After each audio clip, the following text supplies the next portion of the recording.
Olá, pessoal, tudo bem? Eu espero encontrar você bem. Cumprimento a todos na paz do Senhor Jesus.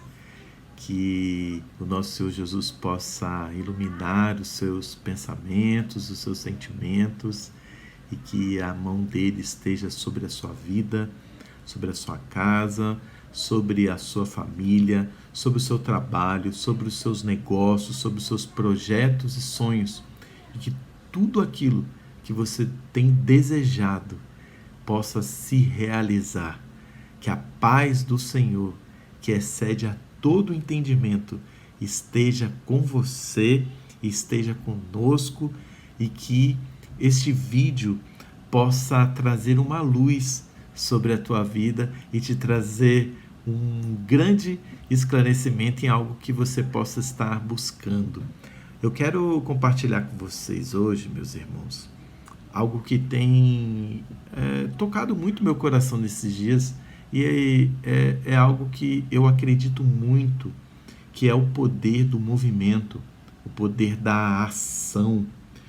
Eu acredito que quando nós agimos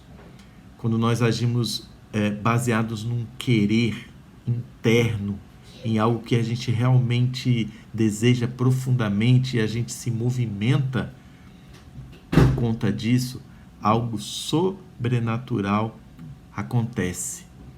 Se nós observarmos no livro de Gênesis, capítulo 1, o texto, ele diz assim, olha, no princípio Deus criou os céus e a terra. Era a terra sem forma e vazia. Trevas cobriam a face do abismo, e o Espírito de Deus se movia sobre a face das águas. E disse Deus, haja luz. Imagina que a terra era sem forma, a terra era vazia, as trevas cobriam a face do abismo, ou seja, uma grande escuridão. E quando a gente pensa em escuridão, a gente já pensa no silêncio, aquele silêncio que nada acontece. Mas de repente, o texto fala, e disse Deus, ou seja, Deus com uma palavra, com a ação, ele disse, haja luz, e houve luz. Deus, ele não gosta do silêncio. E esse texto também deixa bem claro que a nossa palavra, ela tem um poder, ou seja, o poder da palavra, o poder da ação, né? O próprio Jesus é o verbo que se fez carne, e o verbo através do qual tudo foi criado. Então, a gente percebe que a criação, ela começou através da palavra, através de uma ação. Então, a primeira dica que eu quero te dar aqui nesse vídeo é que quando nós desejamos algo, quando nós queremos que algo aconteça na nossa vida, nós precisamos verbalizar, nós precisamos determinar, nós precisamos decretar, nós precisamos profetizar tudo aquilo que nós queremos que aconteça na nossa vida. Nós costumamos, inclusive, fazer profecias desastrosas, negativas, diante de situações que acontecem no dia a dia. Quando algo ruim acontece, quando chega o dia mal, nós temos uma facilidade muito grande em falar, olha, vai dar tudo errado, realmente, olha, eu sou um fracasso, olha, eu não valho nada, ou mesmo nós falarmos coisas negativas sobre pessoas. A questão é que nós podemos trocar essa narrativa negativa que nós temos por algo positivo e passar diariamente a decretar coisas positivas para a nossa vida, a decretar coisas positivas sobre a vida dos nossos filhos, da nossa família, dos nossos negócios. E o que nós temos que falar? Aquilo que nós queremos que aconteça. Quando nós decretamos, quando nós determinamos, nós atraímos o sobrenatural de forma positiva. Nós movimentamos o espiritual ao nosso redor, nós movimentamos o mundo espiritual para que aquilo que nós estamos determinando possa acontecer nas nossas vidas. Deus, ele não gosta do silêncio. Deus, ele gosta de movimento, tanto que ele nos criou por um relacionamento. Ele colocou Adão e Eva no Éden, vinha todos os dias, na viração do dia, para conversar com eles, para se relacionar. Ele queria ouvir eles e trazer sabedoria. O movimento, ele atrai o sobrenatural. O movimento, ele gera oportunidade. Muitas pessoas acreditam que Deus, ele vai dar coisas para as pessoas só porque elas querem, né? Mas Deus, ele é o principal, o maior princípio de Deus, que faz parte da natureza de Deus, é a justiça. Deus é 100% justo em todo o tempo. Por que ele daria algo para João e não daria para Maria? Qual será o critério que atrai as bênçãos de Deus sobre a nossa vida? Por que existem pessoas que são tão prósperas, tão abundantes, pessoas que aonde colocam as suas mãos, aonde colocam os seus pés, parece que tudo se clareia ao redor delas? Eu vou dizer para vocês aqui que Deus, ele não dá nada para ninguém. Deus, ele patrocina projetos. E tem duas coisas que atraem a atenção de Deus sobre a sua vida, atraem as bênçãos. Aliás, Deus já decretou bênçãos sobre as nossas vidas. Se você for ver o livro de Deuteronômio 28, você vai observar a quantidade de bênçãos que Deus decreta sobre as nossas vidas, se nós seguirmos os seus princípios, se nós andarmos segundo as suas leis, se nós andarmos segundo os seus conselhos. Deus disse a Josué: olha, agora o meu servo Moisés foi recolhido. Olha, você seja forte, seja corajoso, ande nos princípios, medite nas palavras do livro da lei que o meu filho Moisés deixou para vocês.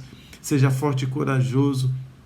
Não se desvie nem para a direita e nem para a esquerda, que você será abençoado onde quer que você estiver. Nada poderá resistir a você. São palavras que o próprio Deus falou para Josué. Mas se deixou escrito, essas palavras, elas também se encaixam na nossa vida. E duas coisas são muito importantes para atrair a bênção de Deus sobre aquele projeto, aquilo que você tem sonhado. Uma das coisas é você ter um coração sensível a Deus, um coração humilde, um coração disposto a ouvir a voz do Senhor, porque muitas vezes, pessoal, Deus, ele fala, ele te instrui, ele te direciona, ele às vezes até sussurra para você: olha, vai por este caminho, mas nós estamos tão apegados, sabe, aos nossos próprios julgamentos, às nossas próprias justiças, às nossas próprias convicções, que nós nos fechamos. A gente não para ouvir.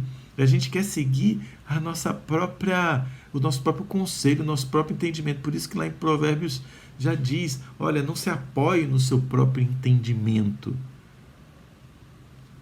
No Salmo 32 vai dizer: olha só, não seja como o jumento, eu vou te instruir, eu vou te direcionar. Se nós tivermos um coração puro, um coração sensível, se nós crermos que existe algo realmente sobrenatural que está nos movendo, que está nos direcionando, e nós pararmos para ouvir, e nosso coração estiver puro, sem maldade, sem intenções ruins, nós vamos atrair a atenção de Deus sobre a nossa vida.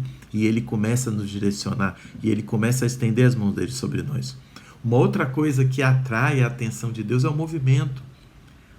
O próprio Deus quebrou o silêncio através da palavra. O próprio Deus observou o Espírito se movendo e por intermédio da palavra, a ação fez com que tudo mudasse. E o Espírito de Deus, meu irmão, ele é o ativador. E o Espírito de Deus, ele continua se movendo sobre a terra. Ele continua se movendo por sobre nós, aguardando um movimento. Quando o movimento é feito, quando nós nos movimentamos, principalmente na direção de Deus, O Espírito de Deus, ele ativa o propósito que está dentro de você. O Espírito de Deus, ele ativa as suas ideias, ele ativa as suas estratégias. Aliás, ele faz com que você acesse a sabedoria divina e você consegue baixar os downloads de coisas que você jamais imaginou e você vai poder ter clareza das coisas. Mas, para que isso aconteça, é necessário que você faça algum tipo de movimento. Muitas das vezes você está com a ideia, você fez plano, você anotou no papel, mas você não fez nenhum movimento em direção a isso. Ei, para de ficar só no plano da espera. Deus, ele sim abençoa, mas Deus não dá nada para nós, ele patrocina projetos. Ele, logicamente, ele é o dono do ouro e da prata, ele quer abençoar a sua vida, ele quer te patrocinar, mas desde que você se movimente, desde que você primeiramente tire do plano das ideias, coloque no papel aquilo que não está escrito, não existe. Ah, mas você acabou de dizer que no papel não serve para nada. Claro que serve. Primeiro você coloca no papel, mas você precisa agir. Você precisa se movimentar. E a gente age. Ah, mas e se der errado? O erro, ele faz parte do processo de aprendizagem. Só erra quem fez. Então, se você está pensando em fazer alguma coisa com medo de errar, já é insucesso. Faça. Mas se der errado, corrige, adapta a sua realidade e continue fazendo.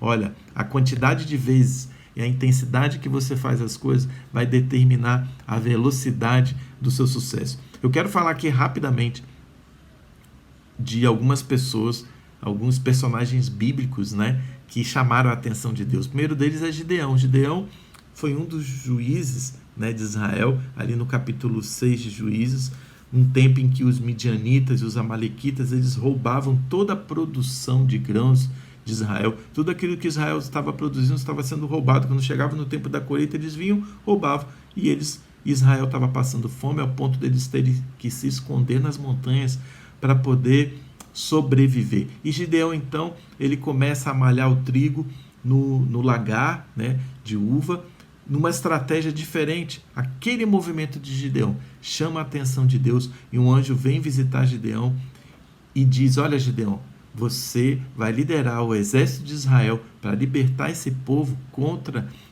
os midianitas. O movimento de Gideão, diferente, chamou a atenção de Deus, e Deus, ouvindo o clamor do povo, que estava desesperado por conta da situação, ele estava olhando para a terra procurando alguém que se dispusesse a fazer algo diferente, que se dispusesse, que tivesse uma ação para poder ele abençoar aquela pessoa, colocar nela toda a sabedoria e direcionamento para que ela pudesse libertar aquele povo. E foi isso que aconteceu com Gideão. Veja, Davi era um menino de cerca de 15 anos, um pastor de ovelhas, inclusive renegado pela sua família. Ele não podia nem se sentar à mesa com seus irmãos, seu pai, com sua mãe. E Davi estava lá no pasto, cuidando das ovelhas, quando de repente vem um leão para atacar as ovelhas. E Davi, ele poderia correr, que talvez o que a maioria de nós teria feito. Ninguém está vendo, deixa o leão levar uma ovelhinha aqui. Mas não, Davi foi lá e enfrentou o leão por causa de uma ovelha. Aí de repente vem um urso e tenta atacar as ovelhas de Davi, e Davi foi lá e lutou contra o urso e matou o urso. Quando Deus chama Samuel e fala: Samuel, olha, o rei Saul, ele não está me agradando nas suas atitudes, e você vai ungir um outro rei para mim. Samuel vai então até a casa de Jessé, pai de Davi, e Samuel acredita que os irmãos de Davi, que eram homens fortes, grandes, seriam aqueles que Deus ungiria. Mas Deus fala para Samuel: olha, Samuel, eu não vejo como você vê. Você vê aquilo que está diante dos seus olhos, mas eu vejo o coração. Deus estava vendo o movimento de Davi lá no pasto. Ninguém estava vendo Davi, mas Deus viu. que Davi estava se sacrificando por ovelha. E a terceira coisa que eu quero dizer para você é que, além do coração sensível, além de você ter que estar se movimentando para chamar a atenção de Deus, existe algo que agrada demais a Deus. É quando aquilo que você faz é pela vida das outras pessoas, quando o seu movimento não é egoísta, quando o seu movimento, aquilo que você deseja, impacta na vida de muitas pessoas. E aquele movimento que Davi estava fazendo lá no pasto com as ovelhas, onde ninguém estava vendo, atraiu a atenção de Deus, porque ele não foi egoísta, ele estava lutando por algo, ele arriscou a vida dele por uma simples ovelha. Mas existia um rei, Saul, que era vaidoso, egoísta, só pensava nele, e Deus queria o melhor para Israel.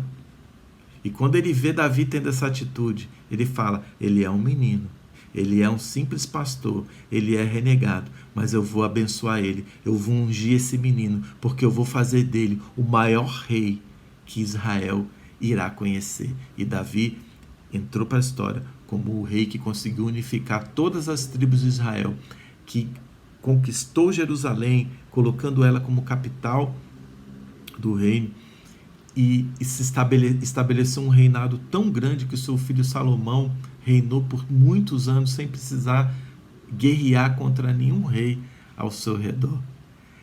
E para finalizar, eu queria falar de Ana. Ana é a mãe de Samuel, esse juiz que foi um dos principais juízes de Israel, que ungiu a Saul e ungiu a Davi como rei. Ana era uma mulher que não podia ter filhos.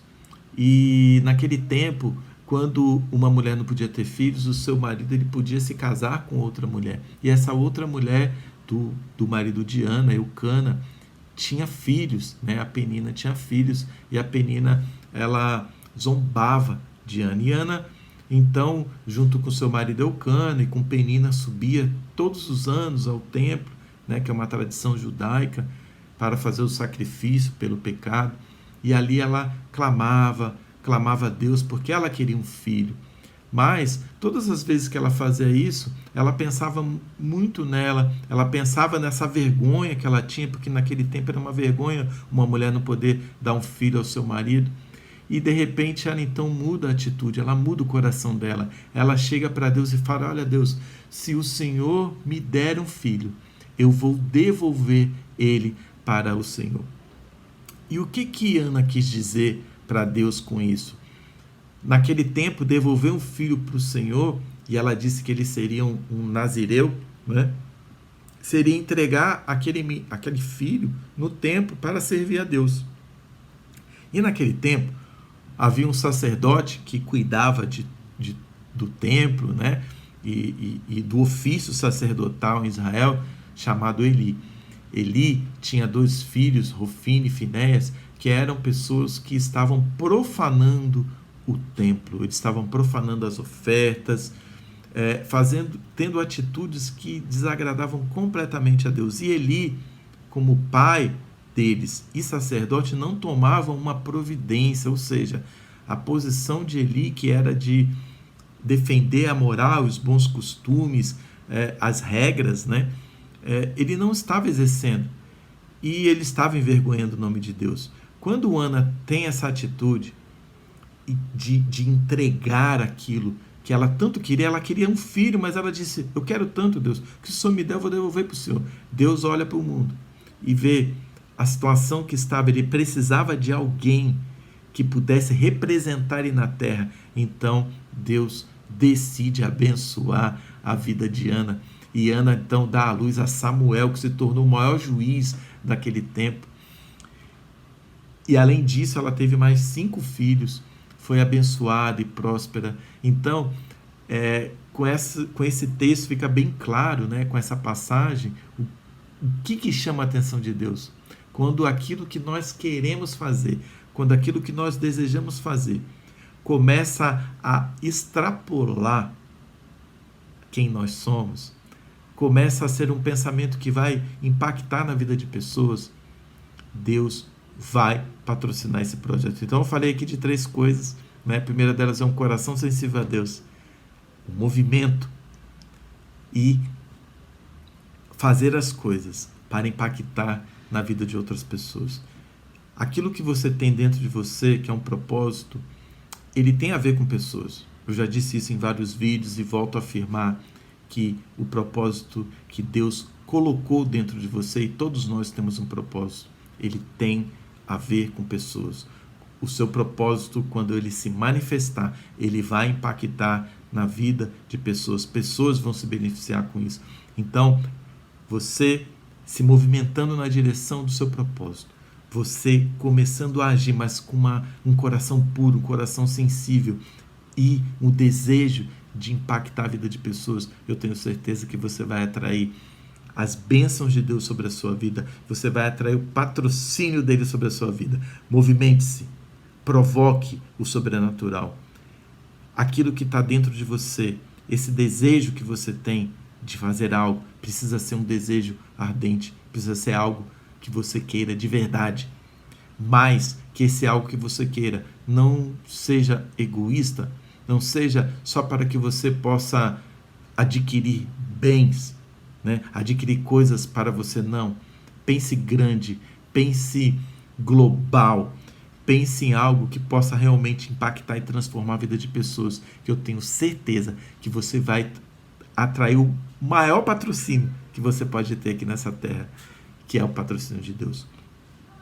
Que Deus possa abençoar a sua vida, que Deus possa trazer todas as bênçãos espirituais e materiais sobre a sua vida. Eu desejo votos de paz, de prosperidade sobre você, que nada esteja fora do lugar na sua vida, que nada esteja quebrado, que tudo vá bem e que você seja feliz. Em nome de Jesus. Muito obrigado.